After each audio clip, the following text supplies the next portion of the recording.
विकास, प्रगति इंसान के जीवित होने का प्रमाण होती है। मगर ये मान लेना कि ये सब मैंने किया है या ये सब मेरे कर्मों से हुआ है, ये गलत है। आज की ये सत्य घटना जिनकी भी है, नाम नहीं बताया, लेकिन इसे शेयर किया है एक वृंदावन के ही निवासी ने। वो बताते हैं कि वृंदावन हमारे ही आसपास एक माई रहा करती थी, जिनके 2 बच्चे थे। उनका बहुत बड़ा बिजनेस नहीं था, हस्बैंड एक दुकान चलाते थे, मगर लड्डू गोपाल की नगरी में कोई दुखी रहे ऐसा हो ही नहीं सकता। मन में संतोष हो तो छोटी छोटी खुशियाँ भी बहुत अधिक सुख देती हैं।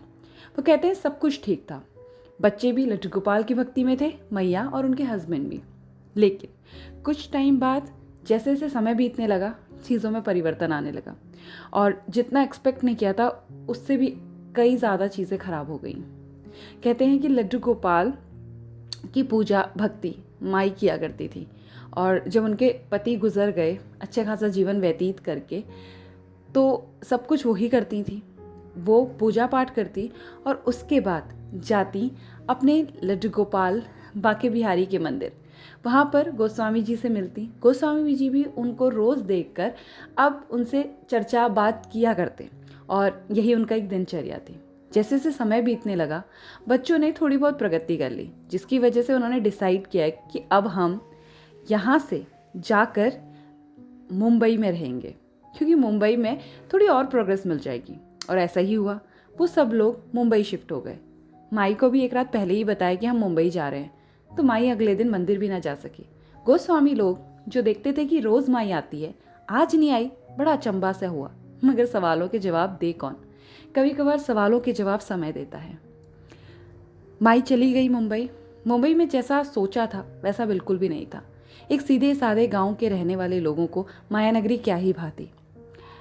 7वें माले पे उनका मकान था, जहाँ पर वो रहती तो थी, मगर ऐसा लगता था जैसे कि पेड़ पे टंग गई हैं। ना नीचे उतर सकती ना आ सकती। लिफ्ट में जाना उनको डर लगता था और सीढ़ियों से उतरना तो असंभव ही था, उम्र का तकाजा था। अब वो बूढ़ी होती जा रही थी। वो बताते हैं कि एक बार उन्होंने अपने बच्चों से कहा, बहू से कहा, बहू लड्डू गोपाल की पूजा कर दो। कुछ दिन तो उन्हें अच्छा लगा, खुश होकर उन्होंने किया, मगर धीरे धीरे जैसे ये बोरिंग हो गया, क्योंकि भक्ति जिसके अंदर नहीं, कुछ दिन बाद वो छलावा दिखावा दिखी जाता है। अब उनको तो माई को ना हाँ कहने की होती ना कहने की। लेकिन माता को इतनी उम्र होने पे ये तो समझ आ ही गया था कि कौन भक्ति कर रहा है और कौन फॉर्मेलिटी। अब उनके लड्डू गोपाल कई कई घंटे तक ऐसे ही बैठे रह जाते, ना उन्हें कोई भोग लगाता ना कोई उनके नित्य क्रम करता। माई का तो अपना ही जीना बहुत दुर्बार हो गया था। वो कहती हैं अपने बच्चों से कि मुझे वृंदावन भेज दो, वहाँ पर मैं अपने घर में रह लूँगी जैसे भी रूखी सूखी बनाकर। लेकिन बच्चों को वो भी गवारा नहीं, क्योंकि समाज की जो चिंता थी, वरना अपने आप से लगाव होता, अपने भगवान से क्यों ना होता। खैर, आगे कहती हैं कि ऐसे ही कुछ दिन और चला। सुबह 10 बज जाते, 11 बज जाते, मेरा तो छोड़ो, मेरे लड्डू गोपाल ऐसे ही बैठे रह जाते, ना कोई भोग लगता ना कुछ। और मैं अंदर ही अंदर तिल तिल मरती, क्योंकि जब मेरे पति जिंदा थे तो क्या कुछ नहीं हुआ करता था। अब ना वो समय है ना हालात, भगवान के लिए भी हालात बदल गए। सोचने में बहुत अचंभा होता है। ये सत्य घटना को सुनते सुनते मैं कई बार सोच में पड़ी और वापस आई, क्योंकि इस लोक में कुछ भी हो सकता है, कलयुग जो है। आगे गोस्वामी जी बताते हैं कि माई ने बहुत ज़िद की कि अपनी बहू से कहा कि बहू, मुझे लग रहा है कि तुम लोगों से नहीं हो पाता है, तो ऐसा करते हैं, इन्हें हम दे आते हैं। और आप मानेंगे नहीं, जैसे ही उनके मुंह से ये शब्द निकले, जैसा कि बहू ऐसा इंतज़ार ही कर रही थी, कह लगी हाँ हाँ हाँ माता, सही कह रही हैं आप, क्योंकि हमसे भी नहीं हो पाता ना। देखिए, हर किसी का जीवन बहुत व्यर्थ है या बहुत व्यस्त है, लेकिन जिसके लिए हम समय निकालना चाहें ना, उसके लिए समय निकाल ही लेते हैं। सब खेल तो दिमाग का है ना। खैर, अब उन्होंने टिकट करा दी अपने पतियों से कह के कि माई को भेजते हैं, वो लड्डू गोपाल को छोड़ आएंगी, एक जिम्मेदारी ये भी टली। तो पति भी मान जाते हैं, क्योंकि उन्हें तो खुशी अपनी लुगाइयों में दिख रही थी। आगे जब वो वहाँ पहुँचते हैं, मंदिर पहुँचती हैं माई, तो उन्हें देख के गोस्वामी जी बड़े प्रसन्न होते हैं। कहते हैं, माई आप बिना बताए कहाँ चली गई थी? तो माई ने संपूर्ण कहानी बताई और बताते बताते कई बार भावुक हुई। ये सोचने पे मजबूर हुई कि जो नहीं सोचा था वो कैसे हो गया। और गोस्वामी जी भी बड़े हैरान थे कि वृंदावन की मिट्टी पे जुड़े बच्चे आज आकाश में उड़ रहे हैं और सोच रहे हैं कि उन्हें पंख उन्हीं ने अपनी मेहनत से लगाए हैं।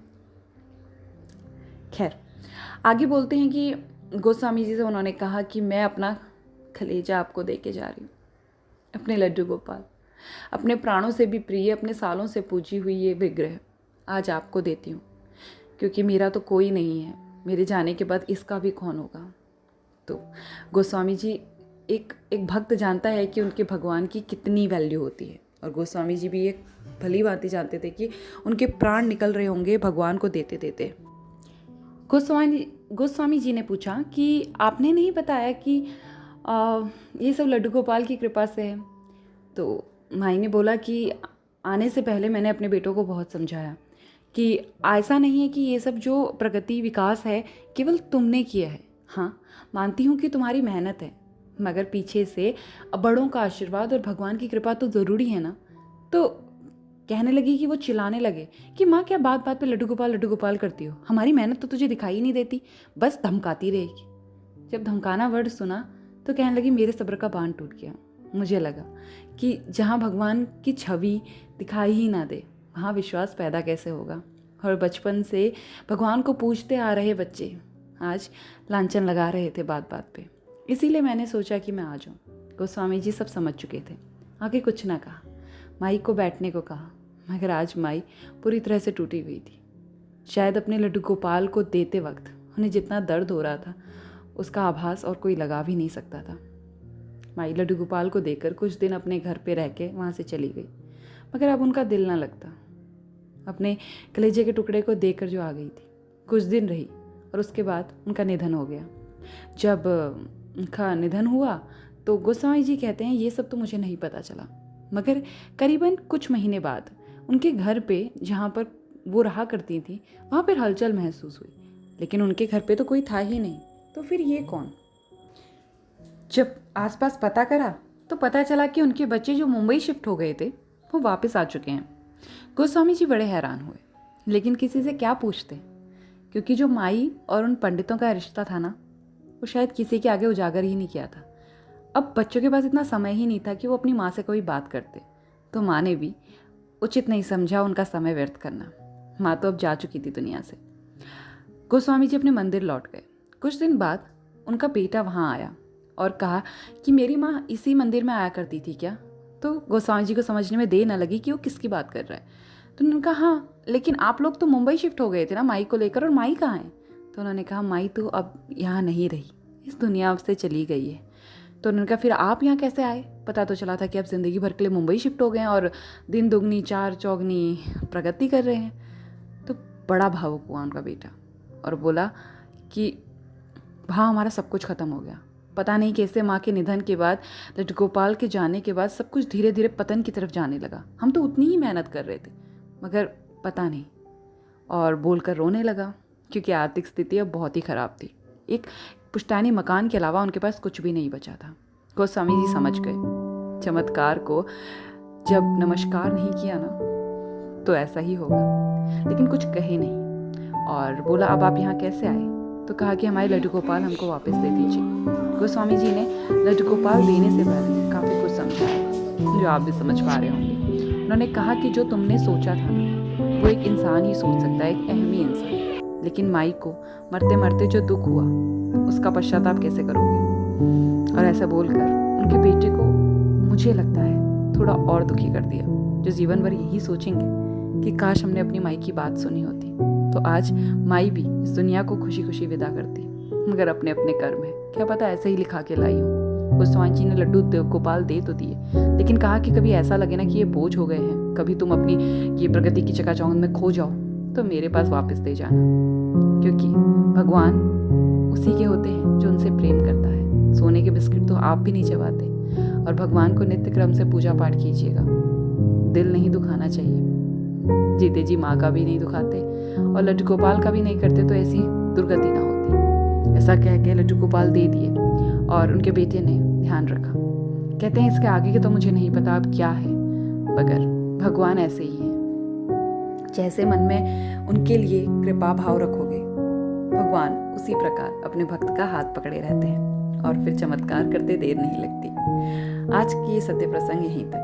अगर पसंद आया तो लाइक बटन पे क्लिक कीजिए, शेयर विद योर फ्रेंड्स, तो हम सबको पता लगे कि अहम में अहंकार नहीं होना चाहिए, वरना दुर्गति होते देर नहीं लगती।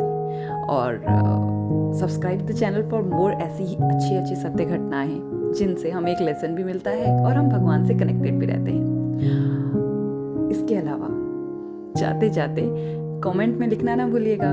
श्री कृष्णा, राधे राधे। और जल्द लौटूंगी अच्छी सी सत्य कहानी के साथ। तब तक राधे राधे।